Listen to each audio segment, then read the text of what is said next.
اللہ رکھا نے بہت ساری آیتیں اور صورتیں پڑھ کے آسیہ کے اوپر دم کیا، جس وجہ سے اسے تھوڑا سکون ملا۔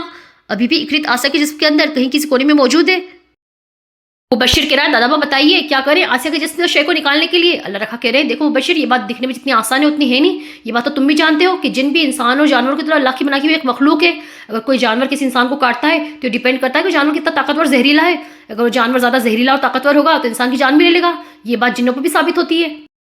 مبشر کہہ رہا ہے پر دادا ابا اس کا کوئی تو علاج ہوگا؟ اللہ رکھا بتا رہے ہیں دیکھو سالوں سے انسان اللہ کی بنائی ہوئی اس مخلوق کا اپنے کاموں کے لیے استعمال کرتا آیا ہے۔ اللہ تعالیٰ نے اپنی تمام مخلوقوں میں انسان کو سب سے زیادہ نایاب بنایا ہے، اسے ہوشیاری اور عقل دی ہے۔ اپنی اسی ہوشیاری کا استعمال کر کے انسان نے جنوں سے اپنے کام بنوائے ہیں۔ یہ جن شیطان کے ساتھی ہیں، یہ انسانوں کے کام کرنے کے بدلے انسان سے وہ کام کرواتے ہیں جن سے ان کے ساتھی شیطان خوش ہو جائیں۔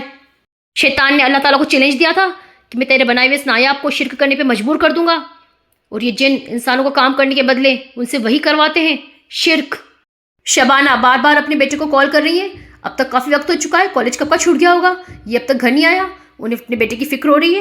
اللہ رکھا بتا رہے ہیں ان جنوں میں بھی بہت ساری قسمیں ہوتی ہیں، یہ بھی انسانوں کی طرح اپنا خاندان آگے بڑھاتے ہیں، بچے پیدا کرتے ہیں۔ ابھی بھی انسان اپنے کاموں کو کروانے کے لیے شیطان کے ساتھ ڈیل کرتا ہے، اور یہ شیطان اس کے اندر ہی موجود رہتا ہے۔ شیطان انسان کے کام کرنے کے بدلے اس سے وہ سارے کام کرواتا ہے جس سے شیطان کو اس کے مشن میں ہیلپ مل سکے، وہ اللہ کے دیے ہوئے چیلنج کو آسانی سے جیت سکے۔ وہ انسان کو سکسیس اور کامیابی دینے کے بدلے اس سے شرک پھیلانے کو کہتا ہے۔ شبانہ کے شوہر بھی اپنے آفس سے آ گئے، وہ کہہ رہی دیکھیے تو کتنی رات ہو گئی، مراد اب تک گھر نہیں آیا۔ شبانہ کے شوہر عزیز کہہ رہے ہوگا اپنے کنہیں ہمارا دوستوں کے ساتھ کر رہا ہوگا کچھ الٹی سیدھی حرکت، میں تو کہہ رہا ہوں بہت بگڑ چکا ہے یہ۔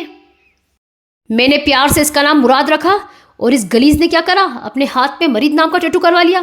تم جانتی ہو مرید کیا ہوتا ہے؟ شیطان کی ایک قسم ہوتی ہے۔